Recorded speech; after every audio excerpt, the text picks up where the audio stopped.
ଏଇ ବୋଉ ଆଉ ଯେଉଁ କହୁଥିଲୁ ଗୋଟେ କଥା ଐରାବତ ହସ୍ତି ସିଏ କ'ଣ ଗଙ୍ଗାଙ୍କୁ ବିବାହ କରିବାକୁ କହିଲେ କି?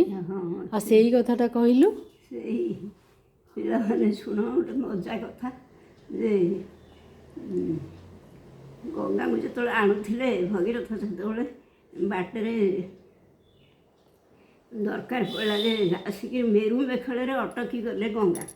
ସେଠୁ ଭଗୀରଥ କହିଲେ ମା ମୋ ପିତୃଲୋକଙ୍କୁ ଉଦ୍ଧାର କରିବାକୁ ଆଣିଛି କେଉଁଠି ଅଟକି ଗଲ?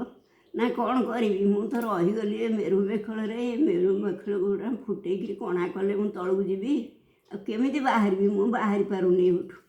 ସେଠୁ କ'ଣ କରିବେ? ସେଠୁ ମେରୁ ମେଖଳକୁ କିଏ କଣା କରିବ? ନା ସେ ଐରାବତ ହସ୍ତି ଆସିଲେ ସିଏ ତାଙ୍କ ଦାନ୍ତ ଦ୍ୱାରା ଏ ମେରୁ ମେଖଳକୁ କଣା କରିବ।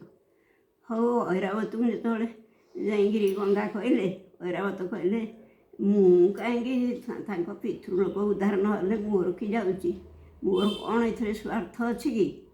ନା ଆଉ କ'ଣ କହୁଛ ତୁମେ? ନା ମୁଁ କହୁଛି ଯେ ମୋର ଯେବେ ଥରେ ସ୍ତ୍ରୀ ହେବ ତାହେଲେ ମୁଁ ନିଶ୍ଚୟ ସେଇ ମେରୁ ମେଖଳକୁ କଣା କରିବି। ସେଠୁ ଗଙ୍ଗା କହିଲେ ହଁ ଐରାବତ ତୁମର ତ ଏଇ ସର୍ତ୍ତ ରହିଲା, ମୋର ବି ଗୋଟେ ସର୍ତ୍ତ ତୁମ ସାଙ୍ଗରେ ଅଛି। ନା କ'ଣ କହ? ନା ମୋର ତ 3ଟା ଲହଡ଼ା ଦେବେ ତୁମେ ସହିଯିବ ନା, ତାହେଲେ ମୁଁ ତୁମ ସ୍ତ୍ରୀ ନିଶ୍ଚିନ୍ତ ହେବି। ଠିକ୍ ଅଛି ଏହା କହିକିରି ସେଠୁ ଆସିଲେ। ସେଠୁ ମେରୁ ମେଖଳ ତଳେ ଠିଆ ହେଇକିରି ଐରାବତ ପୁରା ଦାନ୍ତ ମାରି ମାରି ମାରି ମାରିକିରି ଗୋଟେ ଦାନ୍ତ ଭାଙ୍ଗିକି ରହିଗଲା ସେ ମେରୁ ମେଖଳ ଭିତରେ, କଣା କରିପାରିଲେ। ସେଠୁ ଆଉ ଗୋଟାଏ ଦାନ୍ତରେ କଣା କରି କରି ଯେମିତି କଣା ହେଇଯାଇଛି ମେରୁ ମେଖଳଟା ପଥର ତ ସେ ଯେମିତି କଣା ହେଇଯାଇଛି। ତାପରେ ତଳ ପଟେ ରହିଛନ୍ତି ଐରାବତ, ଉପର ପଟୁ ସେ ମେରୁ ମେଖଳ ତାକୁ କଣା କରୁଛନ୍ତି ତଳ ପଟେ।